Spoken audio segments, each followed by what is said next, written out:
Bom dia, meus amores, tudo bem com vocês? Eu espero que todos vocês estejam muito bem. Receba meu bom dia com muita alegria e hoje teremos mais uma aula, certo?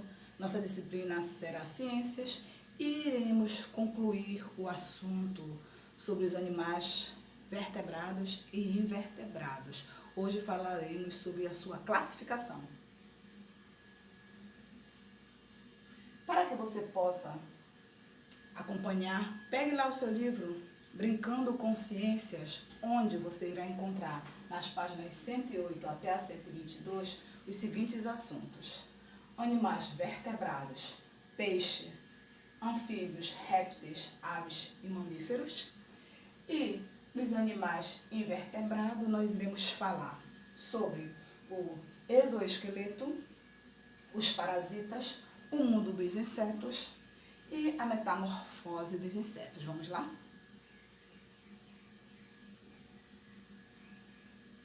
Bom, amores, primeiramente eu quero que você visualize esta imagem. Será que você consegue encontrar, olhe bem no seu livro, 4 animais invertebrados? Rapidinho, vamos lá? Conseguiu? Vamos lá? Quais foram? Essa imagem é bonita, né? Você conseguiu encontrar? Muito bem. Então falaremos sobre os animais vertebrados, certo? Vamos conhecer qual é esse grupo, ok? Então, os animais vertebrados podem ser classificados em 5 grupos. Quais são esses 5 grupos? Peixes, anfíbios, répteis, aves e mamíferos, certo? É nesses 5 grupos em que os animais vertebrados são classificados, certo? Em todos esses grupos, os animais têm o quê? Crânio e coluna vertebral. Mas a sua subdivisão considera outras semelhanças e diferenças. Entre elas, nós vamos conhecer melhor cada grupo. E falaremos primeiro um pouquinho sobre os peixes, não é verdade? Os peixes vivem no ambiente aquático, na água salgada, na água salobra e na água doce. Eles se movimentam por meio de nadadeiras e respiram pelas brânquias. A maioria dos peixes tem pele coberta de escamas, mas alguns têm pele lisa e são chamados de peixe de couro. A maioria dos peixes é ovíparo. Exemplo, a sardinha, o bacalhau, o cavalo marinho, o salmão, a piramboia e a raia, certo? Como você pode observar aqui na imagem, certo? Olha essa imagem que nós temos aqui, esse peixe aqui, ele contém escamas, certo? E as suas nadadeiras, escamas e nadadeiras, ok? E olha esse aqui. Qual é esse aqui? O cavalo marinho, não é verdade? Carrega os ovos de seus filhotinhos, tá? E aqui está mostrando apenas por onde é que os peixes respiram, certo? Que são pelas brânquias. Por que é importante preservar o tubarão, certo? Tá aí esse pequeno texto para você entender a importância de se preservar. Tubarão e raias são considerados animais topo de cadeia, o que quer dizer que ele se alimenta de outros animais, mas dificilmente são predados. A questão é que, como eles são predadores, podemos ficar com um pouco de medo de nos aproximarmos deles. Mas se pensarmos em um oceano sem tubarão, é de se ter muito mais medo. Isso porque os predadores de topo são controladores das populações de suas presas e, consequentemente, das presas de suas presas também. Dessa forma, com os tubarões no oceano, é possível ter um equilíbrio entre a população de todas as espécies naturais de uma comunidade.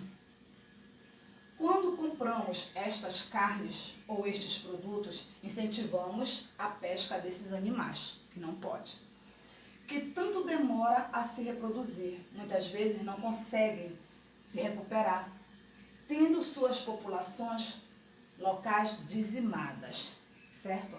Podemos ajudar também na preservação destes animais, conhecendo mais sobre eles, nos afeiçoando e divulgando nossos conhecimentos a outras pessoas.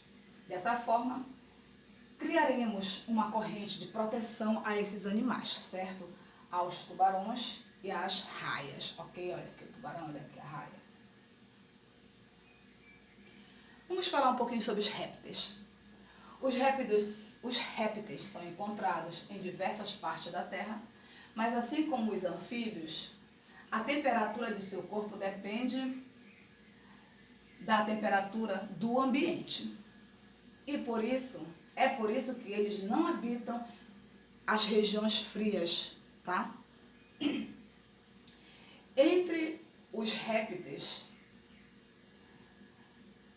estão incluídos o jacaré, a tartaruga, a serpente e o lagarto.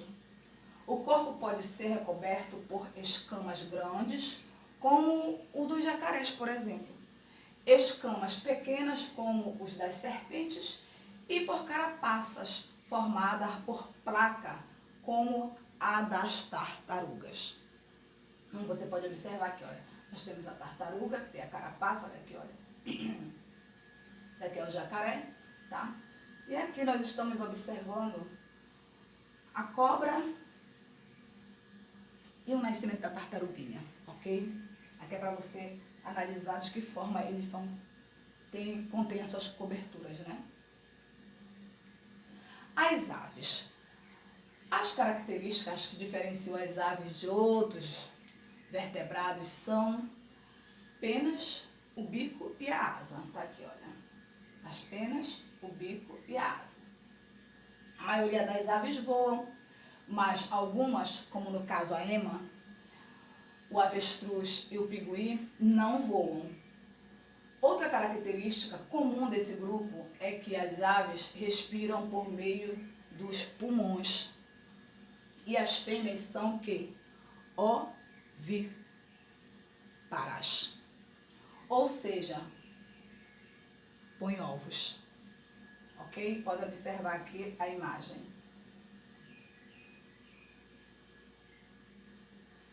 Os mamíferos. Duas características principais separam os animais desse grupo dos outros. Eles têm pelos e as suas fêmeas têm glândulas mamárias. Produtoras de leite. Os filhotes são amamentados durante uma fase da vida. Fazem parte desse grupo nós, seres humanos, o porco, a girafa, o cachorro, o gato, o cavalo e etc. Os mamíferos, eles respiram por meio dos pulmões. E a grande maioria é vivípara. Ou seja, antes do nascimento, os filhotes se desenvolvem dentro do corpo da mãe, ok? Aqui nós podemos observar a imagem. Nós temos aqui o morcego, os seres humanos, certo? Aqui nós temos uma baleia e aqui nós temos um outro animal. E os animais invertebrados? Os animais invertebrados não têm coluna vertebral nem crânio, não é verdade que nós falamos na aula passada. Eles formam um grupo muito variado, certo? E consistem, na maioria das suas espécies, na maioria das espécies dos animais. Podem ser encontrados em diversos ambientes, como por exemplo no solo, na água, no ar, até no corpo de outros animais. Veja alguns exemplos nas imagens a seguir. A lula, o náutilo e os poliquetas são exemplos de animais invertebrados aquáticos. Você se lembra de alguns desses animais? Olha aqui.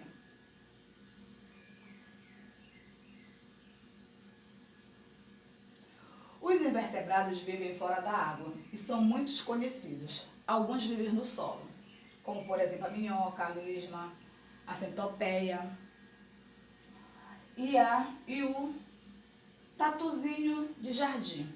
Há invertebrados que nos dão medo, ou até nojo, não é verdade? Mas na natureza eles são muito, muito importantes. Para o quê? Para o equilíbrio ecológico, certo? Da nossa natureza, pois servem de alimento e se alimentam de outros animais, como por exemplo as aranhas, os escorpiões e a barata. Ah, como a gente às vezes tem nojo desses bichinhos, não é verdade? Como nós podemos observar aqui, olha, a minhoquinha, o tatuzinho, o escorpião. O que quer dizer exoesqueleto? Estranho, né, professora? Não, não é estranho. Apesar dos invertebrados não apresentar estrutura óssea interna no crânio e coluna vertebral, muitos têm um tipo de proteção, certo? E sustentação para o seu corpinho, que em alguns casos apresentam como se fosse assim uma armadura de proteção. Um esqueleto externo, que dá para você visualizar, como por exemplo aqui. Esse esqueleto externo é chamado de exoesqueleto, certo? Indivíduos marinhos, como por exemplo o caranguejo. Você conhece o caranguejo? O caranguejo, ele não tem aquela proteção dele lá, aquela casca do caranguejo ali é o exoesqueleto dele, está protegendo-o, ok? E a lagosta. Indivíduos marinhos como o caranguejo e a lagosta, também invertebrados terrestres, como por exemplo a aranha e o escorpião. E os insetos têm o exoesqueleto. No entanto, o material que é feito, o exoesqueleto de cada grupo, é diferente um do outro. Como o exoesqueleto não cresce como um animal, de tempos em tempos ele precisa ser trocado, certo? Com um determinado tempo que ele vai dar aquela proteção àquele animal. Então, por esse motivo, ele também troca-se, certo? O mundo dos insetos. Não, vamos falar sobre os parasitas primeiro. Os invertebrados que vivem no corpo de outros animais, como por exemplo, nós não temos o nosso cachorrinho? Ah, e aquele bichinho que faz o cachorrinho se coçar todo, hein? Muito bem, é desse parasita que nós estamos falando, certo? Eles vivem em cima de outros animais e dependem deles para se alimentar e se reproduzir, são chamados de parasitas. É o caso do piolho, da pulga, do carrapato e de outros vermes, certo? O mundo dos insetos. Os insetos são a maior e mais diversificado dos grupos de animais da Terra. Há insetos que emitem sons, barulho, né? Sons como no caso a cigarra, os grilos, a vespa e o besouro. E outros emitem luzes. Você sabe qual é o inseto que emite luz? Sabe? O vagalume, muito bem. Alguns são solitários, como no caso os besouros e tantos outros. E há espécies que formam colônias e são muito organizadas, como no caso das formigas e das abelhas e cupins, certo? São insetos que são bastante organizados, como você pode observar aqui na imagem. Vamos para o próximo. Aqui nós temos metamorfose de um inseto. O que quer dizer isso? Vamos lá. Os insetos caracterizam-se por ter um par de antena, como você observa na imagem, essa borboleta, na cabeça, e 3 pares de perna no tórax. Alguns são voadores e têm asas, como no caso a borboleta, a abelha, a mosca, a joaninha e os grilos. Alguns são voadores, têm asas. Outros insetos não têm asas e não voam, como no caso a pulga e o piolho. Eles pulam, né? Certo? Muitos insetos são ovíparos e passam por metamorfose até se tornarem adulto, como a borboleta, o bicho da seda e os mosquitos. Eles passam por uma metamorfose. A metamorfose da borboleta tem 4 estágios. Vamos observar os 4 estágios da metamorfose da borboleta. Primeiramente, olha aqui, olha. Vocês estão vendo essa imagem aqui? Que bacana? Olha aqui. A borboleta fêmea adulta colocando os seus ovos na folha. Como você viu, tá aqui os ovinhos, certo? Olha o ovo. Aí ele vai se transformar na larva, que é o quê? A lagarta, não é verdade? Depois, a pupa ou crisálida. E por fim, a sua fase adulta, ela se transforma na borboletinha. Então, esse processo aqui que está ocorrendo é chamado de metamorfose, ok, meus amores? Na fase adulta, a borboleta voa e se reproduz, enquanto a lagarta come folhas. A borboleta se alimenta de substâncias líquidas, como no caso o néctar das flores, o que é importante para a polinização das plantinhas. Nós já falamos em polinização, não é verdade? Quando nós trabalhamos sobre as plantas. Vocês lembram? Olha, amores.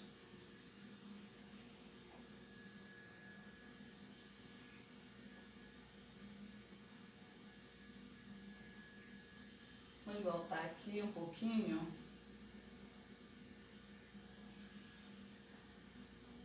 Rapidinho. Beleza. A nossa atividade que você irá fazer em casa, primeiro você tentará fazer a sua atividade sozinho, beleza?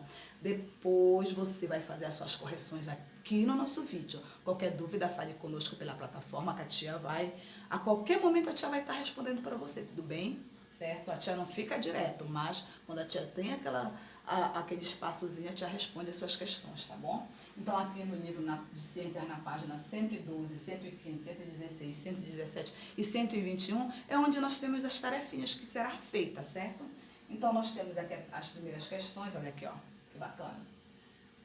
Certo? Para te observar e ilustrar e a seguir responder as questões. Aí nós temos a questão A e B aqui. A questão A, a imagem destaca animais representantes de 2 grupos estudados até o momento. A que grupo pertence? A que grupo ele pertence, certo? É isso que ele quer saber. Quais são as características principais que diferenciam esses 2 grupos, tá? Aí você vai responder. De acordo com as características a seguir, escreva adequadamente mamíferos, aves e ambos, o que estiverem faltando, certo? Se for répteis, certo? É para você fazer essa classificação aí, para você escrever. Somente ovíparos. Quem são eles? Os peixes, as aves, tá? Os mamíferos, não sei. Somente sua maioria é vivíparos. Óculos para voar. Respiram pelos pulmões, certo? Aí você vai responder, beleza? Depois você volta aqui e faz as suas correções, ok? Para a próxima questão. Aqui nessa questão você irá encontrar a terceira. Que animal diferente? Seu desafio será ler as características dele e dizer se é um mamífero ou uma ave. Justifique sua resposta. Você vai ter que dizer se este animal é um mamífero ou uma ave, mas você tem que justificar por que é uma ave, por que é um mamífero, entendeu? Tá? Aqui. Você já sonhou em ser um super-herói e sair voando por aí, como muitos deles? Seria muito bacana, não é mesmo? Isso não é possível para os seres humanos. Para a maioria das aves, contudo, voar não é problema nenhum. Aí aqui, descreva nas linhas a seguir as características que dão às aves a capacidade delas voarem. Por que as aves voam? Certo? Aí você vai responder, beleza, meus amores? Próxima questão, vamos ver rapidinho. Nossa, os bichos ficaram malucos. Querem ter características contrárias às que eles têm na realidade. Agora, só nos resta ligar cada um aos seus desejos muito estranhos, certo? Então, tu vai pintar. Para onde é que tu vai levar o cachorro, a serpente, o macaco, a ave, o anfíbio, tá? Tu vai verificar aqui. Aqui tá o nome de todos eles aqui, olha. Eu tenho pelos, mas quero respirar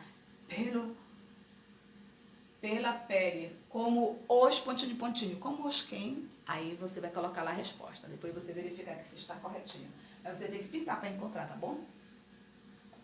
Primeiro faça de lápis, depois você pinta, para você poder acertar bem bacana.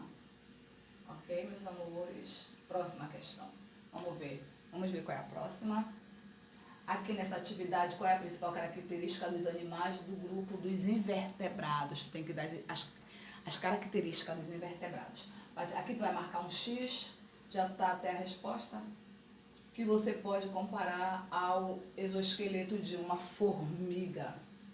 Aí na terceira, a pintura ao lado mostra uma planta com alguns invertebrados. Observe a imagem e responda as questões. A imagem mostra o processo de transformação que ocorre no ciclo da vida de uma mariposa. Que processo é esse? Quais as figuras ajudam você a responder a questão anterior, certo? Aí você vai verificar e responder a questão, ok? Prontinho, meus amores. Até a próxima videoaula, tá? Eu estou com muita saudade de vocês. Beijos!